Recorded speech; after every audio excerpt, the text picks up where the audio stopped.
بذات خود سوالات یہ اٹھتے رہے ہیں عدالتوں کی طرف سے بھی، سیاستدانوں کی طرف سے بھی، بیوروکریسی کی طرف سے بھی، اور ہماری جو بزنس کمیونٹی ہے اس کی طرف سے بھی، اور کہا یہ جاتا ہے کہ مختلف ادوار میں اس کو پولیٹیکل انجینئرنگ کے لیے استعمال کیا گیا ہے، بازو مروڑنے کے لیے استعمال کیا گیا ہے۔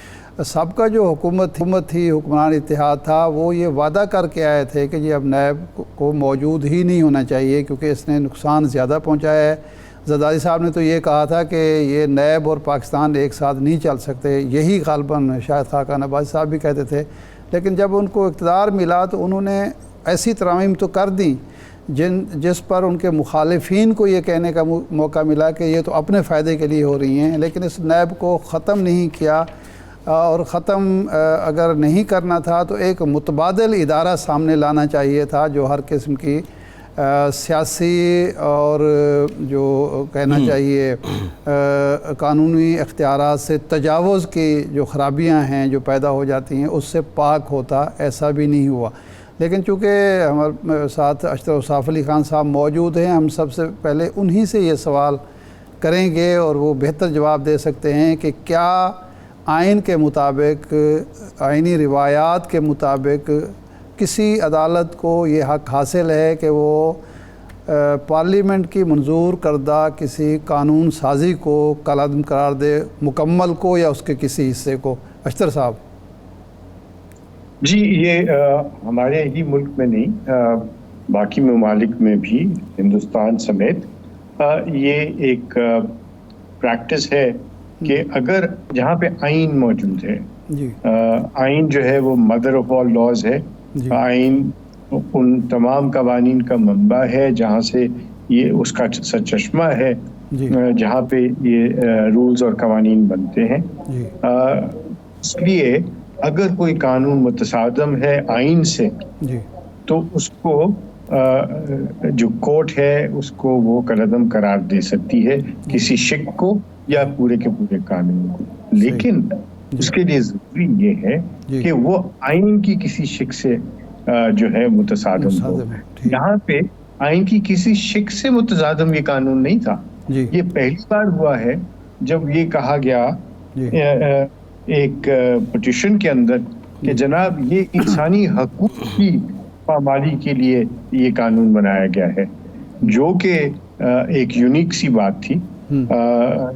اس میں مجھے تو جو قانون جب میں نے اس کو پڑھا تو مجھے تو اس میں انسانی حقوق کی طرف جاتا ہوا یہ قانون نظر آیا، کیونکہ اس میں یہ نظر آیا کہ جو سپریم کورٹ نے پہلے ججمنٹس دی ہوئی ہیں، جو کرٹیسائز کیا ہوا ہے نیب کے قانون کو اور نیب کے ادارے کو، اس کو سامنے رکھتے ہوئے اس قانون کو ٹویک کیا گیا۔ یہ اس لیے ٹویک نہیں کیا گیا یا اس کو چینج نہیں کیا گیا کہ وہ کسی کو فائدہ پہنچائے، بلکہ یہ وہ تمام کے تمام ججمنٹس ہیں جو سپریم کورٹ کے اور ہائی کورٹس کے ہیں، جس میں انہوں نے یہ کہا کوئی طریقہ کار ہی نہیں ہے کہ پتہ چلے کہ یہ کیس جو ہے نیب کے سپرد کیوں کیا گیا ہے اور یہ اینٹی کرپشن کے سپرد کیوں نہیں کیا گیا، اور یہ انہوں نے کہا کہ ایک لمٹ بتائیے کہ اس لمٹ سے کم کیسز جو ہیں وہ یہاں نہیں آنے چاہیے۔ وہ ترمیم اسی لیے تھی کہ 50 کروڑ سے کم کے کیسز، یہ کیسز ختم نہیں ہوئے، ایک بے پردگی سی اڑائی جا رہی ہے، ایک ڈس انفارمیشن ہے، ایک مس انفارمیشن ہے کہ یہ کیسز ختم ہو گئے تھے، یہ دوسرے اداروں کو بھیجے گئے۔ ایبسلیوٹلی ایسا نہیں ہے کہ ان کو بری ذمہ قرار دے دیا گیا یا ان کو باعزت طور پہ بری قرار دے دیا گیا قانون کے ذریعے، جس طرح NRO آیا تھا۔ یہ NRO میں اور اس میں زمین آسمان کا فرق ہے۔ وہ تو تھا کہ این ماس لوگوں کو معافی دے دی گئی تھی، یہاں پہ تو کسی کو معافی نہیں ہے، بلکہ FIA کے پاس جب کوئی معاملہ جاتا ہے تو وہاں تو کوئی سلسلہ ہی نہیں ہے کہ آپ پیسے ریٹرن کریں۔ اگر یہ اینٹی کرپشن کے پاس جاتا ہے تو وہاں بھی کوئی سلسلہ ہی نہیں ہے ریکوری کا۔ نیب کا ادارہ تھا جس میں ریکوری ہو سکتی تھی، نیب کا ادارہ تھا جہاں سے لوگوں کو جو ہے وہ آپ کہہ سکتے تھے کہ میں کنفیشن کرتا ہوں، اور پھر کنفیشن کرنے کے بعد وہ جو ساری چیزیں ہیں اس کو کریں، اور اس میں بھی ان کو پنشمنٹ ملتی تھی ٹھیک کہ وہ عوامی عہدے کے لیے یا کسی کمپنی کے ڈائریکٹر کے طور پہ یا کوئی بھی عہدہ رکھنے سے قاصر ہو جاتے تھے. FIA اور اینٹی کرپشن کے قوانین میں یہ چیز نہیں ہے. تو یہ تو بہتری کی طرف لا رہے تھے قانون کو. اور کس قانون کو؟ جو ایک عامر نے بنایا تھا, جس کے خالق نے خود کہا کہ یہ ڈرکونین لا ہے. اچھا اشتر صاحب, سوال یہ ہے, یہ جو آپ نے بات کی ہے ذرا ایک اور پہلو ہے, اس پہ بھی رہنمائی کر دیں. اب جو 50 کروڑ سے کم والے کیسز تھے وہ اگر دوسرے اداروں کو ریفر کر دیے گئے تھے اور ان پہ فیصلہ ہو چکا ہے, تو کیا اب وہ بھی بحال ہو گئے ہیں؟ وہ انکوائری یا وہ ریفرنس وہیں سے سٹارٹ ہوگا؟ اگر انکوائریز ہیں تو پھر یہ نیب کے پاس واپس چلی جائیں گی. وہ بھی ایک پہلو ہے جس پہ میں نشاندہی کروں گا. وہ انویسٹیگیشنز اور انکوائریز واپس نیب کے پاس چلی جائیں گی. لیکن اگر وہ کیس چلے اور ان میں لوگ بری ہو گئے ہیں تو وہ اس کیس کے اس فیصلے سے وہ کالعدم نہیں ہو جائیں گے. ٹھیک ہے. میں کہہ رہا تھا کہ یہ جو انکوائریز وغیرہ جو واپس بھیجی ہیں, نیب کے اندر تمام کے تمام لوگ باہر سے آئے تھے. کوئی اینٹی کرپشن اسٹیبلشمنٹ سے آئے تھے, FIA سے آئے تھے, باقی ادارے سیکورٹی ایکسچینج کمیشن سے آئے تھے, وہ لوگ آئے تھے فرام FBR, وہ تھے ڈیپوٹیشن پہ اور ان کو ڈیپوٹیشن الاؤنس ملتا تھا. اب سپریم کورٹ ہی کی ججمنٹ کی وجہ سے وہ ڈیپوٹیشنسٹ اپنے اپنے اداروں میں واپس چلے گئے ہیں. بہت سارے فوج سے آئے تھے, وہ سب کے سب واپس چلے گئے. اب جب وہ چلے گئے تو انویسٹیگیشنز کون کرے؟ تو بجائے اس کے کہ یہ ادارہ صحیح طریقے سے آگے چل سکے, آپ نے تو ایک ڈس فنکشنل ادارے کو, جس کے متعلق سپریم کورٹ خود بارہا کہہ چکی ہے, برملا کہہ چکی ہے کہ یہ ایک ایسا ادارہ ہے جس نے پاکستان کی اکانومی کو ریٹارڈ کر دیا ہے. یہ ایک ایسا ادارہ ہے جہاں پہ جو ڈیسیجن میکنگ ہے لوگوں کی, اس کو اس نے کلاؤڈ کر دیا ہے. اس کے اوپر اس طرح کی تلواریں لٹکا دی گئی ہیں, ڈرکونین سورڈز ہیں, کہ لوگ اب بیٹھ کے فیصلے نہیں کرتے کہ نیب کے سوال نامے کا جواب کون دے گا.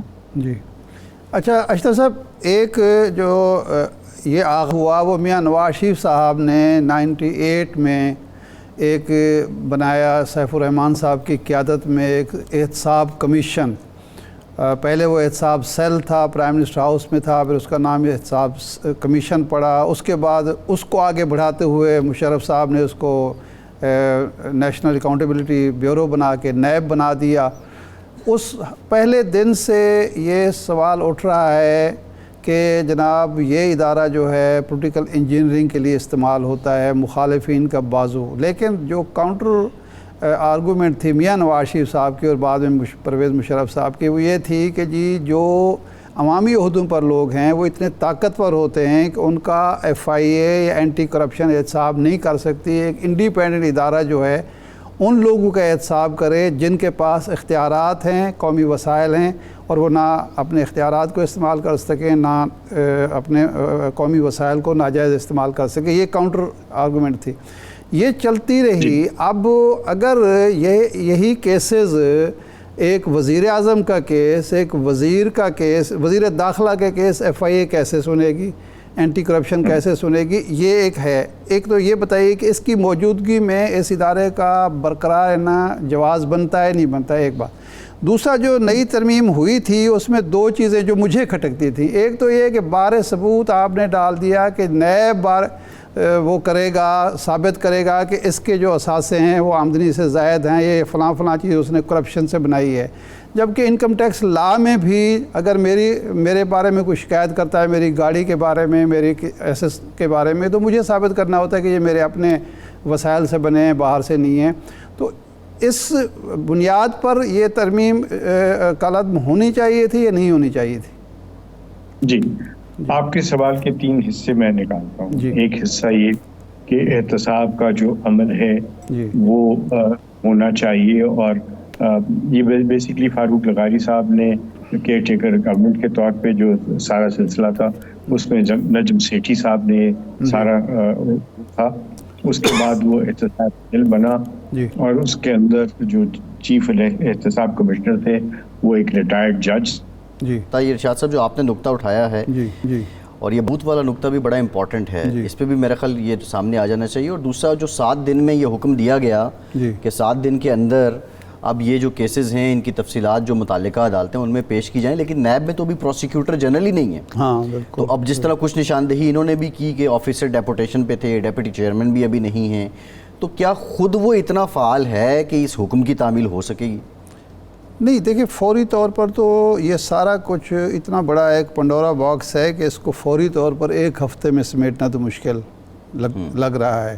اور دوسرا یہ امپورٹنٹ چیز یہ ہے کہ کیا اس عدالتی فیصلے کے باوجود نیب اور حکومت دونوں تیار ہیں اس پر عمل کے لیے، یہ ایک پہلو بھی ہے.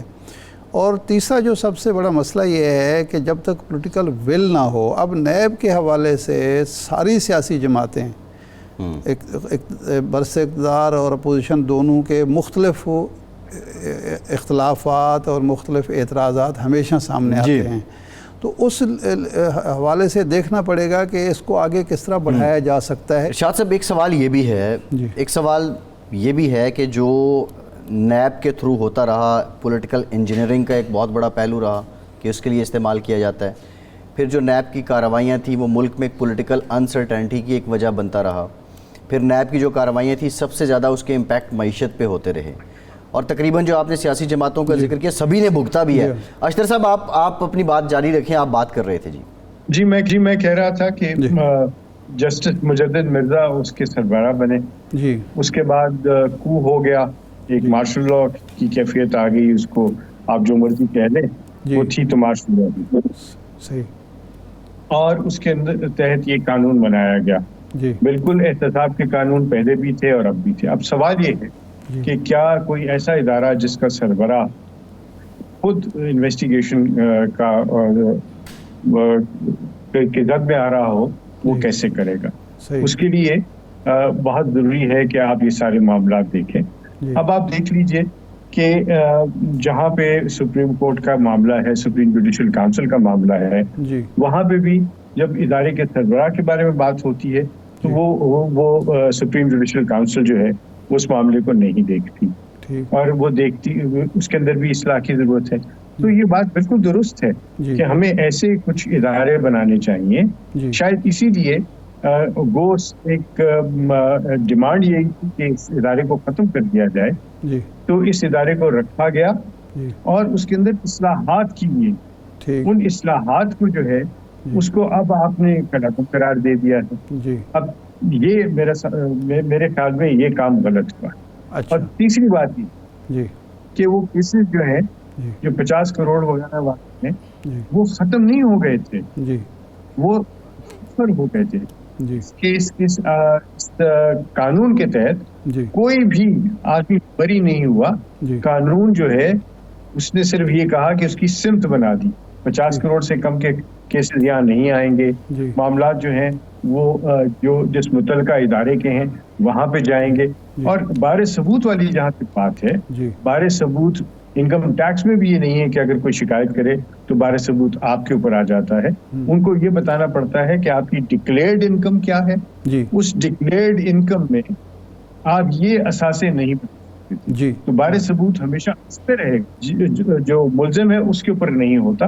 اور یہ پوری دنیا میں یہی رواج. بہت شکریہ روصاف صاحب، آپ ہمارے ساتھ موجود تھے، پاکستان کے سابق اٹارنی جنرل. ایک بریک کے بعد دوبارہ حاضر ہوتے ہیں.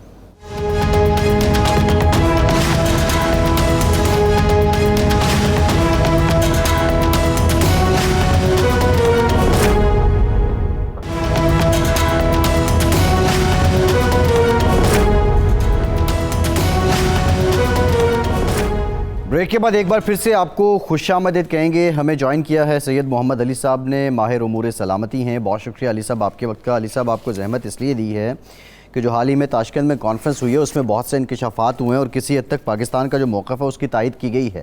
ایک تو امریکہ کا اسلحہ جو ہے وہ افغانستان میں دہشت گردوں کے ہاتھ لگ گیا، پاکستان نے یہ کہا تھا. پھر اس کے ساتھ ساتھ امریکی سابق کمانڈر کہتے ہیں کہ افغانستان سے نکلنا ایسے وقت میں ایک ان کی غلطی تھی.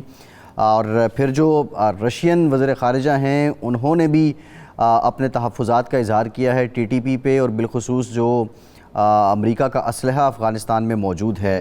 ایک تو پاکستان کے موقف کی تائید ہوئی ہے، اس کو لے کر پاکستان کی اپروچ اب کیا ہونی چاہیے اور خطہ جو ہے اس کی اپروچ اب کیا ہوگی؟ بہت شکریہ جی. یہ جو آج انکشافات سامنے آئے ہیں میں سمجھتا ہوں کہ ایک ایسپیکٹ جو ہے اس کا وہ یہ ہے کہ یہ بہت ہی تشویشناک ہے. لیکن جو دوسرا پہلو ہے جس طرح آپ نے بھی حوالہ دیا کہ پاکستان کا موقف جو ہے وہ علاقائی اور عالمی سطح پہ وہ سراہا بھی گیا ہے اور اس کو مانا بھی گیا ہے. تو لیکن جو سب سے اہم بات ہے اس پوری ڈیولپمنٹ میں وہ یہ ہے کہ افغانستان کو اب نہ صرف پاکستان بلکہ جنوبی ایشیا، وسطی ایشیا، بلکہ عالمی طاقتیں جو ہیں امریکہ، روس، چین، وہ بھی اب ایک عالمی امن اور سلامتی کے لیے ایک بڑا خطرہ گردانتی ہیں. تو اب ہوگا یہ کہ مجھے تشویش یہ ہے کہ اب دوبارہ سے افغانستان جو ہے وہ ایک عالمی سطح پہ ایک بڑا سلامتی کا مسئلہ سمجھا جائے گا اور اس کے حوالے سے نہ صرف پاکستان بلکہ جو اس کے تمام ہمسایہ ممالک ہیں، ایران، چین، سینٹرل ایشیا کے ریپبلکس، اس کے علاوہ روس اور امریکہ کی تبدیلی کی بھی پالیسی میں ایک واضح تبدیلی ایکسپیکٹ کر رہا ہوں. اچھا سید صاحب، یہ فرمائیں کہ اس وقت افغانستان کی جو صورتحال ہے اس میں سب سے زیادہ جو وہاں سرمایہ کاری ہو رہی ہے وہ چین کی طرف سے ہو رہی ہے، روس کی طرف سے ہو رہی ہے، ایران کی طرف سے ہو رہی ہے اور کچھ ترکی کی طرف سے. پاکستان تو خیر پہلے دن سے یہ کوشش کر رہا ہے کہ افغان طالبان افغانستان کو وہ 9/11 سے پہلے والا افغانستان نہ بنائیں. یہ جو ممالک سرمایہ کاری کر رہے ہیں، کیا ان کا اثر و رسوخ بھی طالبان پر نہیں ہے یا ناکام رہے ہیں کہ ان کو باز رکھ سکیں اور جو وہاں تنظیمیں، مختلف دہشت گرد تنظیمیں عالمی سطح کی جو نون ہیں وہ کام نہ کریں؟ کیا ان کو ہم قائل نہیں کر سکے یا ان کی کوئی مجبوری ہے یا وہ اس کو بطور ہتھیار کے استعمال کر رہے ہیں اپنے ہمسایوں کے خلاف؟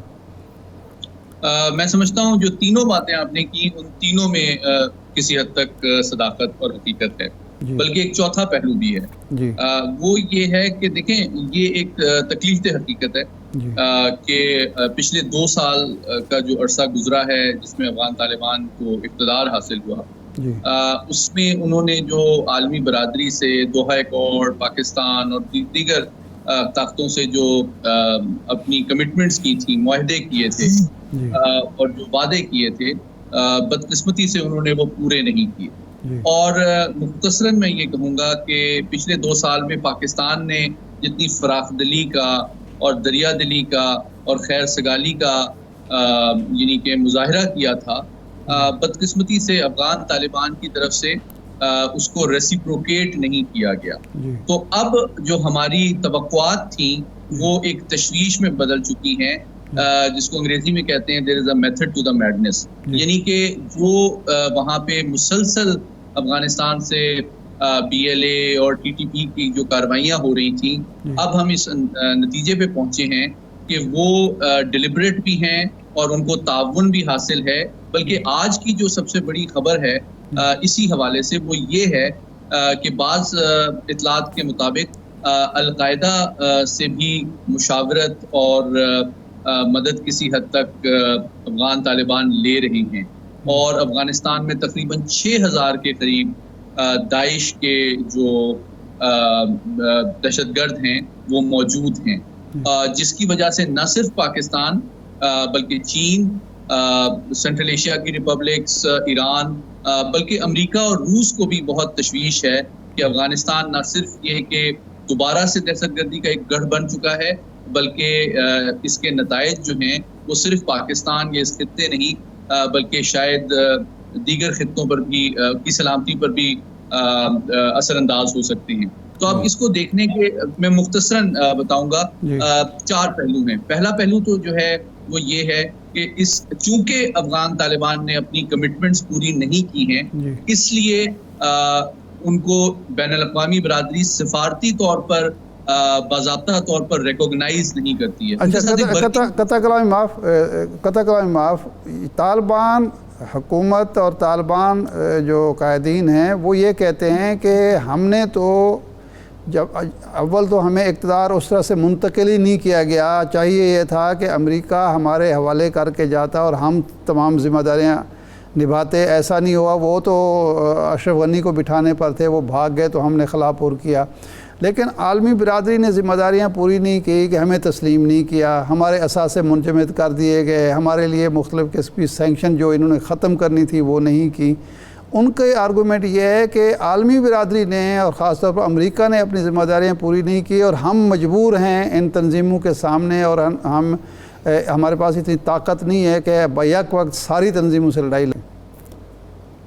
دیکھیے اس میں دونوں معاملات میں کسی حد تک حقیقت ہے, یہ بات صحیح ہے. لیکن جو تاریخ, چونکہ آپ بہت اچھی طرح جانتے ہیں مجھ سے بہتر, تاریخ کا سبق یہ ہے کہ عالمی طاقتیں اور ایک چھوٹے ممالک کے درمیان جو بھی معاہدے یا تعلقات ہوتے ہیں وہ برابری کی سطح پہ توقع تو ہوتی ہے لیکن حقیقت میں نہیں ہوتے. یہ بات تو ٹھیک ہے. اچھا, یہ ڈیفینیٹلی یہ بات ہے کہ ان کے اثاثے منجمد ہیں, باہر سے انویسٹمنٹ نہیں آ رہی اور ان کو ڈپلومیٹک ریکوگنیشن نہیں ملی ہے.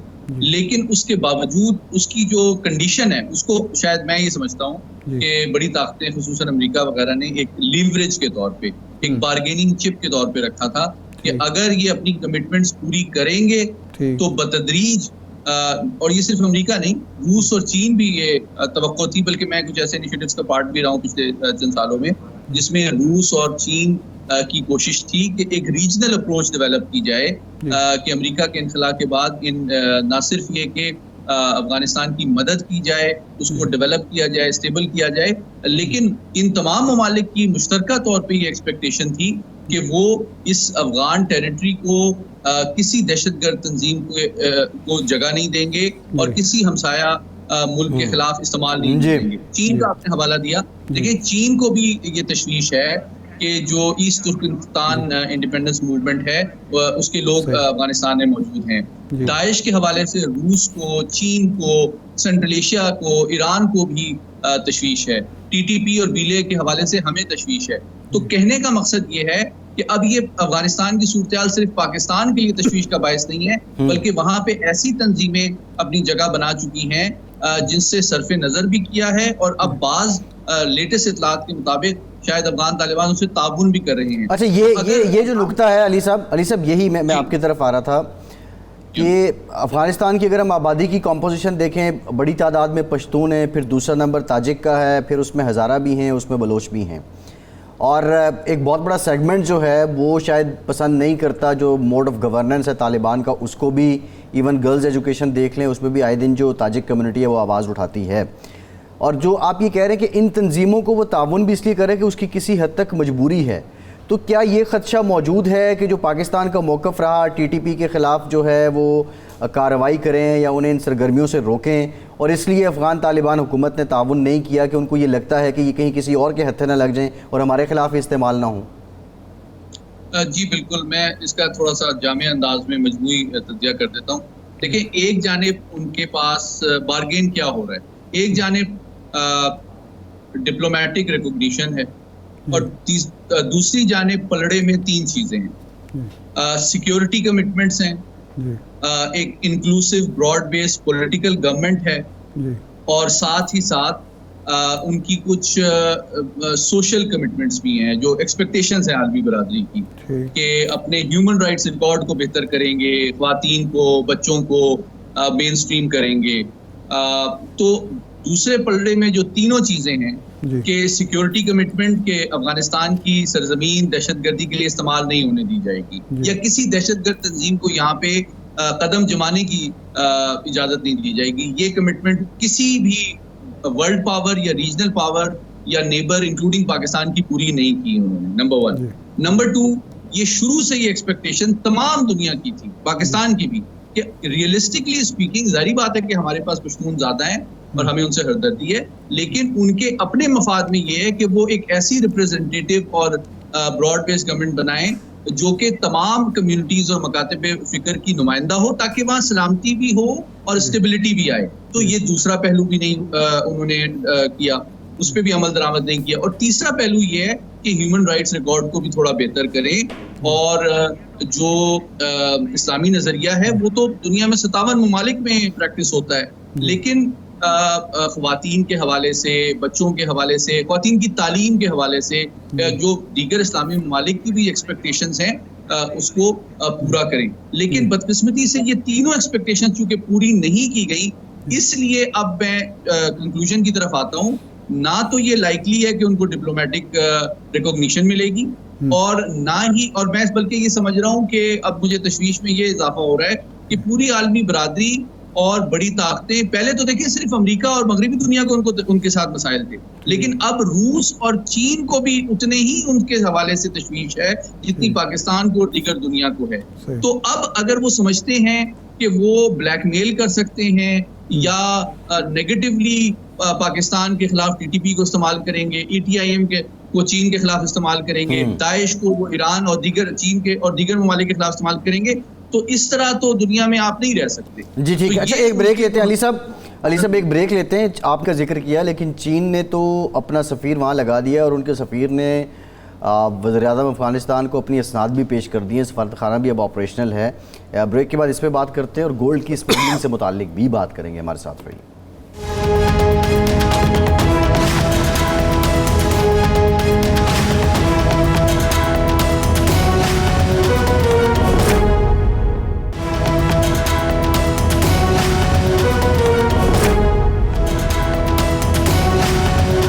بریک کے بعد ایک بار پھر سے آپ کو خوش آمدید کہیں گے. علی صاحب, بریک سے پہلے بات ہو رہی تھی کہ چین نے اپنا سفیر لگا دیا افغانستان میں, لیکن ساتھ ہی ساتھ رشیا نے اپنے تحفظات کا اظہار کر دیا. پاکستان کے بھی تحفظات ہیں اور امریکہ کے بھی ہیں. تو ایسے میں آپ سمجھتے ہیں کہ چین جو ہے وہ مزید سرمایہ کاری کرے گا اور اپنے تعلقات بہتر کرے گا افغانستان کے ساتھ, یا جو پہلے سے اس کے دوست ممالک ہیں ان کی ترجیحات کو صف اول پہ رکھے گا؟ دیکھیے, میں ایک آپ کے سامنے بات واضح کرنا چاہتا ہوں کہ سفیر کو تبدیل کیا گیا ہے.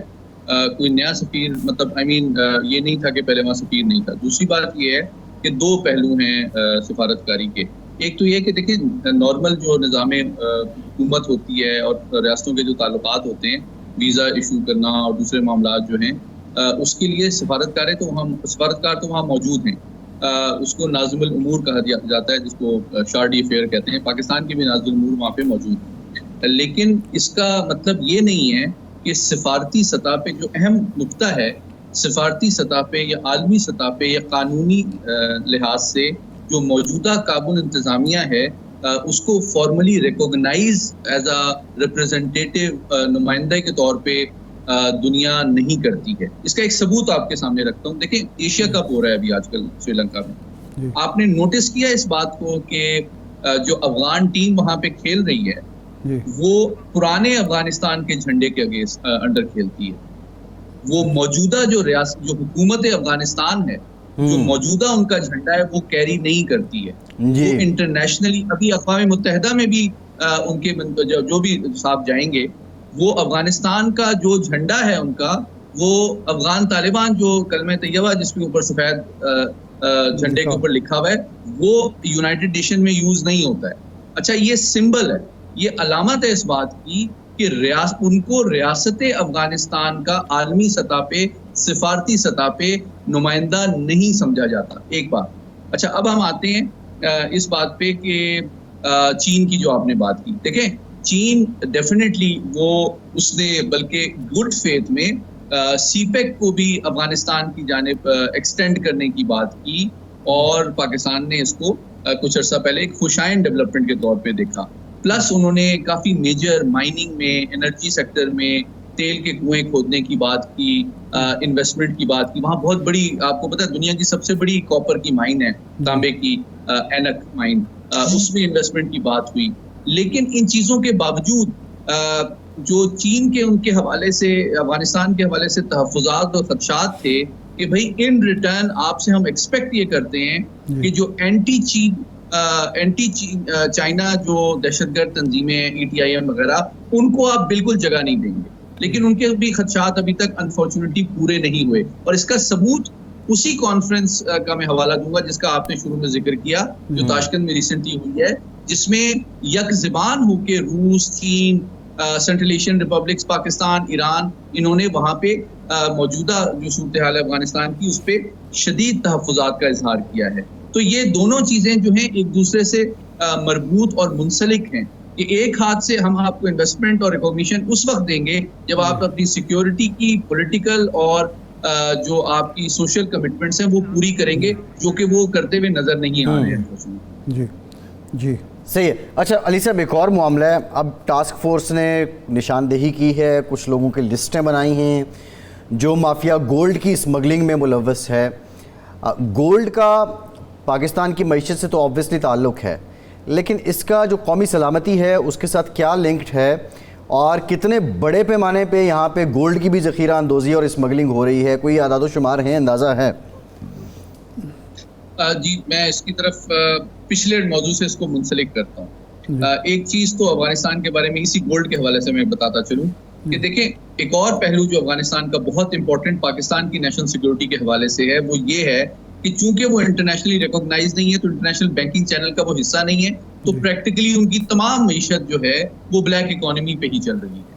تو پاکستان سے چاہے وہ گولڈ ہو، چاہے وہ ڈالرز ہوں، چاہے وہ زرعی اجناس ہوں، چاہے یہ خوردونوش کی چیزیں ہوں، چاول ہو، آٹا ہو، چینی ہو، پتی ہو، سیمنٹ ہو، یہ چیزیں بھی وہاں اسمگل ہوتی ہیں۔ تو اب چونکہ پاکستان نے جب بارڈر بند کیا تو آپ نے دیکھا کہ فوراً انہوں نے پاکستان کے ناظم الامور سے ریکویسٹ کی کہ انسانی ہمدردی کے طور پہ آپ پلیز اس کو اوپن کر دیں۔ ایک ہفتہ پہلے وہ ہمارے جو جری جوان ہیں پاکستان کی آرمی کی جو پوسٹس ہیں ان کے اوپر وہ فائرنگ کر رہے تھے۔ ایک ہفتہ ہم نے جب ان کا بارڈر بند کیا تو انہوں نے کہا جی انسانی ہمدردی کے تحت بحال کر دیں۔ تو یہ تو ان کا طرز عمل ہے جو انتہائی غیر سنجیدہ اور غیر ذمہ دارانہ ہے۔ اب آتے ہیں ہم گولڈ کی طرف، تو میں سمجھتا ہوں کہ اس سے ہمیں بھی یہ سبق ملا ہے کہ دیکھیں، پاکستان میں اگر ہم نے اپنے عوام کو اس مہنگائی کے طوفان میں ریلیف دینا ہے اور انٹرنیشنلی بھی ہم نے اپنی اکانومی کو اسٹیبلائز کرنا ہے ایز اے نیوکلیئر پاور، تو آپ دیکھیں تین ہی چیزیں۔ پہلا پہلو یہ ہے کہ ہم اوبیسلی انٹرنیشنل ریلیف کی بات کرتے ہیں، IMF سے نیگوسیشنز کرتے ہیں، انٹرنیشنل مانیٹری آرگنائزیشن سے۔ دوسرا پہلو یہ ہے کہ ہم اپنے دوستوں سے، دوست ممالک سے، چین ہو، عرب ممالک ہوں، ان سے انویسٹمنٹ کی بات کرتے ہیں۔ اور تیسرا پہلو یہ ہے جو سب سے امپورٹنٹ ہے کہ ہم نے اپنے ہاؤس ان آرڈر لانا ہے، ہم نے کرپشن کا، ہم نے ذخیرہ اندوزی کا خاتمہ کرنا ہے۔ تو ذخیرہ اندوزی چاہے گولڈ کی ہو، چاہے ڈالرز کی ہو، چاہے زرعی اجناس کی ہو، چاہے اشیاء خرد و نوش کی ہو، ان تمام چیزوں کو مجموعی طور پہ جب تک اس کا خاتمہ اور قلع کما نہیں کیا جائے گا، لوگوں کو ریلیف نہیں ملے گا۔ اور ڈالر کو کی طرح اسی طرح گولڈ جو ہے وہ ایک بڑا امپورٹنٹ ایک ایلیمنٹ ہے جس کا تعلق جو ہے وہ اس کی بھی انفارچونیٹلی اسمگلنگ ہوتی ہے، اس کی بھی ذخیرہ اندوزی ہوتی ہے، اور بہت سے لوگوں نے بلیک منی کو گولڈ میں کنورٹ کر کے لاکروں میں، گھروں میں، تہہ خانوں میں چھپایا ہوا ہے۔ تو اب میں یہ توقع کر رہا ہوں کہ ہماری انٹیلیجنس ایجنسیز، ہمارے law enforcement agencies, FIA، police اور دیگر حکام FBR کے ساتھ مل کے جو بلیک اکانومی کو، بلیک منی کو ڈالرز اور گولڈ کی شکل میں لوگوں نے چھپایا ہوا ہے، اس کو سامنے لایا جائے، تاکہ جو گولڈ اور ڈالرز کی نارمل سپلائی اینڈ ڈیمانڈ ہے مارکیٹ میں، وہ ایک نیچرل اور قدرتی طریقے سے اس کی پرائس اور ایکسچینج ریٹ متعین ہو سکے، تاکہ اس کی بھی جو پرائس ہے وہ آرٹیفیشلی جو کارٹیلز نے بڑھائی ہوئی ہے اس کو اسٹیبلائز کیا جا سکے اور قدرتی اور منطقی ریٹ پر اس کو لایا جا سکے۔ جی ٹھیک ہے، بہت شکریہ سید محمد علی صاحب، آپ کے وقت کا، آپ ہمارے ساتھ موجود تھے۔ ارشاد صاحب، معاملہ یہ ہے کہ حالیہ دنوں میں اسمگلنگ اور ذخیرہ اندوزی کے خلاف جس طرح کریک ڈاؤن ہوا ہے اس کے اثرات تو ہمیں نظر آئے ہیں۔ آج بھی ڈالر جو ہے وہ تقریباً 1 روپے اور کچھ پیسے سستا ہوا ہے، اور آہستہ آہستہ یہ کمی آ رہی ہے۔ ایک اور بھی فینومینا ہے، بہت سے لوگوں کا یہ کہنا ہے کہ جو دنیا کی معیشت ہے وہ پیٹرو ڈالر سے دوبارہ گولڈ سٹینڈرڈ پہ جا رہی ہے۔ آنے والے دنوں میں یہ جو گھروں میں گولڈ ذخیرہ کرنا یا گھروں میں رکھ لینا یا لاکرز میں رکھنا، آپ سمجھتے ہیں کہ یہ بھی ملکی معیشت کو کمزور کرنے کا ہی سلسلہ ہوگا؟ اس کو بھی کسی دھارے میں لایا جائے گا؟ اس کا بھی کوئی کلیہ ہوگا؟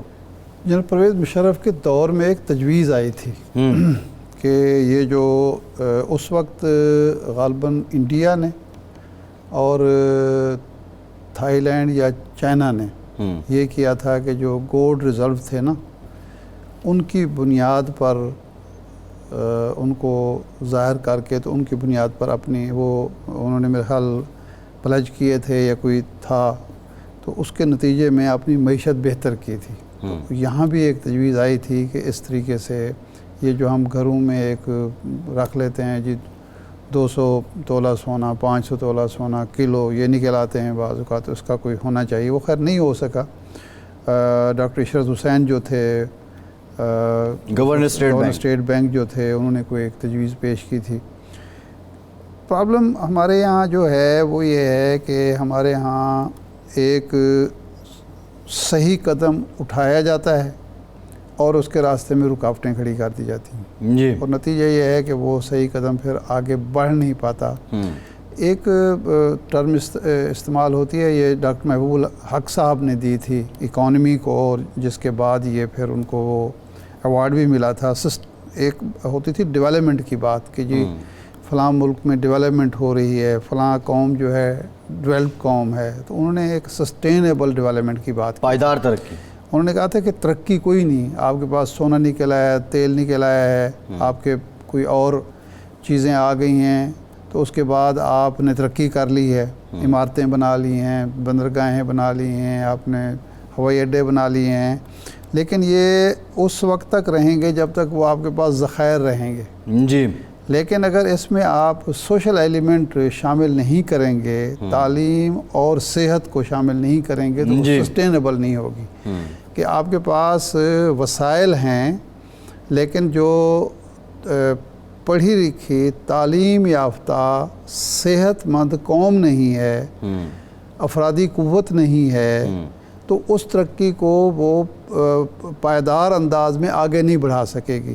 جی تو اسی طرح یہ جو بات ہوتی ہے ہمارے ہاں اقدامات کی فیصلوں کی وہ بھی سسٹینیبل اس صورت میں ہو سکتے ہیں کہ کسی رکاوٹ کو کسی صورت میں سامنے اس کو اہمیت نہ دی جائے کسی رکاوٹ کو برداشت نہ کیا جائے. جی اور یہ جو کارٹز بنتے ہیں یہ جو مافیاز بنتے ہیں یہ اسی صورت میں بنتے ہیں. تو اب میرا خیال ہے اب حکومت سنجیدہ ہے بظاہر لگ رہا ہے تو اس صورت میں یہ جو رکاوٹیں ہیں نا یہ بھی دور ہونے ضروری ہیں کسی بھی صورت میں بالکل برداشت ٹھیک نہ ہے. کیا جائے. ارشاد صاحب پروگرام کا ٹائم ختم ہو گیا. بہت شکریہ آپ کا. آج کے پروگرام سے اتنے ہی اجازت دیجیے.